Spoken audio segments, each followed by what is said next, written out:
बिहार के अधिकांश आबादी जो है, जनता जो है, यह बिहार में बदलाव चाहती है और बदलाव का एक ही दल है जो बिहार बदलाव का शंखनाद किया है। उस दल का नाम है जनसुराज। एक दलित की बेटी जिसके साथ गैंग रेप होता है, मास रेप होता है, 9 साल की 10 साल की बच्ची है, जिसको छिपा करके मुजफ्फरपुर में इलाज कराया जाता है, इसलिए कि प्रधानमंत्री जी का बिहार में कार्यक्रम है, प्रधानमंत्री जी के कार्यक्रम प्रभावित नहीं हो। नमस्कार, आप देख रहे हैं पब्लिक न्यूज 24 और मैं हूं आपके साथ श्वेता मिश्रा। इस साल विधानसभा चुनाव है, चुनावी माहौल है और ऐसे में मेरे साथ इस वक्त जनसुराज से पूर्व एमएलसी रामबली चंद्रवंशी जी मौजूद है और इनसे ही बातचीत करते हैं और जानते हैं कि इस साल के विधानसभा चुनाव को लेकर और इसके साथ ही जिस तरीके से बिहार में आपराधिक मामले बढ़ रहे हैं उसको लेकर ये क्या कुछ कहना चाहते हैं। सर, सबसे पहले तो आपका हमारे चैनल पर स्वागत है। शुक्रिया भी आपके व्यूअर्स। सर, जिस तरीके से बिहार में आपराधिक मामले, पीएमसीएच का जो मामला है, लड़कियों के साथ जो मामले अक्सर सामने और दिख रहे हैं, तो इस पर आप क्या कहेंगे? देखिए, बिहार के शासन व्यवस्था में जो शासक होते हैं, मुख्यमंत्री होते हैं, उनका इकबाल खत्म हो गया है। अब मुख्यमंत्री जी मानसिक रूप से अस्वस्थ हैं, शासन व्यवस्था इनके नाम पर कोई और चला रहे हैं। तो जब दूसरे लोग चलाएंगे, शासन व्यवस्था में रहेंगे, उनकी रोल भूमिका रहेगी, तो इसका बहुत बड़ा संदेश जाता है नीचे तक। और इसी का कुपरिणाम है कि आज देख रहे हैं कि आए दिन हत्या, लूट, बलात्कार, अत्याचार, मास गैंगरेप, ये सब घटनाएं बहुत वृद्धि हो गई है। तो अगर पहले हम लोग जंगल राज की बात करते थे उस 2005 तक की, 90 से, तो आज तो उससे कई गुना विधि व्यवस्था नाम की चीज़ नहीं रह गई। आए दिन मर्डर हो रहे हैं, नौजवान के मर्डर हो रहे हैं, दिन दहाड़े लूट हो रही है। तो इसलिए कहीं न कहीं शासन व्यवस्था चरमरा गई है और माननीय मुख्यमंत्री नीतीश कुमार जी की मानसिक स्थिति अब ठीक नहीं है। ये 14 करोड़ लोगों के भाग्य का निर्णय करने के लायक नहीं है। ऐसी परिस्थिति में जनसुराज बहुत पहले से ही, और जनसुराज के सूत्रधार आदरणीय प्रशांत किशोर जी ने कई बार सार्वजनिक रूप से पब्लिक डोमेन में मीडिया के सामने, कैमरा के सामने ये बातें कही है कि मानसिक रूप से नीतीश कुमार जी स्वस्थ नहीं है, और इसका उदाहरण दर्जनों मिल चुका है बिहार की जनता को। अब बताने की ज़रूरत नहीं है, अब तो जितना जल्दी हो सके माननीय मुख्यमंत्री जी बिहार की 14 करोड़ जनता को बख्श दें, और शासन व्यवस्था कहीं और जगह से चल रहा है। और ख़ास करके यह जो डीके बॉस के नाम हो रहा है, जिसको संचालन कहीं न कहीं भारतीय जनता पार्टी दिल्ली से कर रही है, और कुछ ऑफिसर यहाँ मिल कर के गलत सलत यहाँ से उनसे राज्य आदेश ले रहे हैं।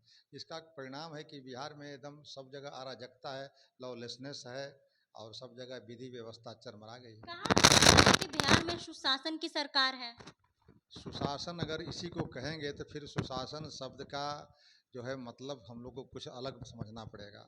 आप जब आए दिन हत्याएं हो रही है, एक दलित की बेटी जिसके साथ गैंग रेप होता है, मास रेप होता है, 9 साल की 10 साल की बच्ची है, जिसको छिपा करके मुजफ्फरपुर में इलाज कराया जाता है, इसलिए कि प्रधानमंत्री जी का बिहार में कार्यक्रम है, प्रधानमंत्री जी के कार्यक्रम प्रभावित नहीं हो। और जब प्रधानमंत्री चले जाते हैं तो उस बच्ची को इलाज के लिए, जो बिहार में नहीं, कहा जाता है कि दुनिया का सबसे बड़ा हॉस्पिटल पीएमसीएच है, वहाँ उस बच्ची को जिसके साथ गैंग रेप हुआ है, उस बच्ची को 8 घंटे हॉस्पिटल में इलाज शुरू करने के लिए प्रतीक्षा करना पड़ा। तो आप समझ सकते हैं कि बिहार में सुशासन किस तरह का है, और इसको ही अगर सुशासन कहते हैं तो फिर हम लोग को इस पर चर्चा करने की आवश्यकता क्या है। लगता है इस बार फिर से जिस तरीके से कहा जा रहा है 2025 से 30 फिर से नीतीश, इस बार विधानसभा चुनाव भी है, फिर से नीतीश कुमार आएंगे? अब ये जनता दल यू के कुछ सिरफिरे नेता इसको कह रहे हैं कि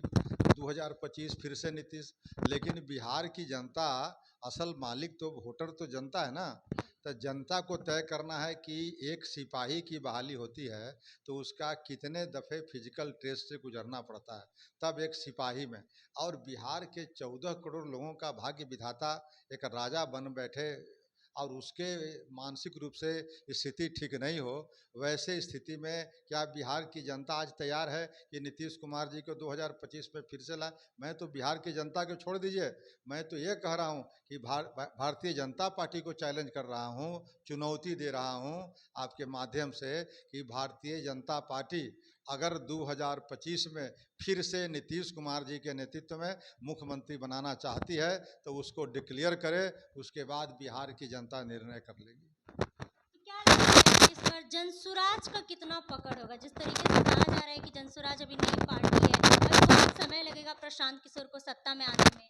ये सब जो लोग मुगालते में हैं और जो ये बात कह रहे हैं, लेकिन वस्तुस्थिति ज़मीन पर क्या है, लगातार जनसुराज का इस प्रचंड धूप और गर्मी में आम सभाएं हो रही है और किसी भी आम सभाएं में 20,000 25,000 से कम लोग नहीं आ रहे। मतलब बिहार के अधिकांश आबादी जो है, जनता जो है, यह बिहार में बदलाव चाहती है और बदलाव का एक ही दल है जो बिहार बदलाव का शंखनाद किया है, उस दल का नाम है जनसुराज।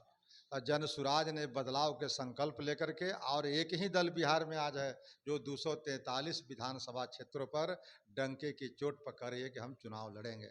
बाकी लोग तो किन प्रकारेण सत्ता पाने के लिए गठबंधन करके लड़ रहे हैं, लेकिन जनसुराज के ये मानना नहीं है। अब बिहार की जनता पर डिपेंड करता है कि 2025 में जनसुराज को सत्ता में लाती है कि 2030 में लाती है कि 2035 में लाती है।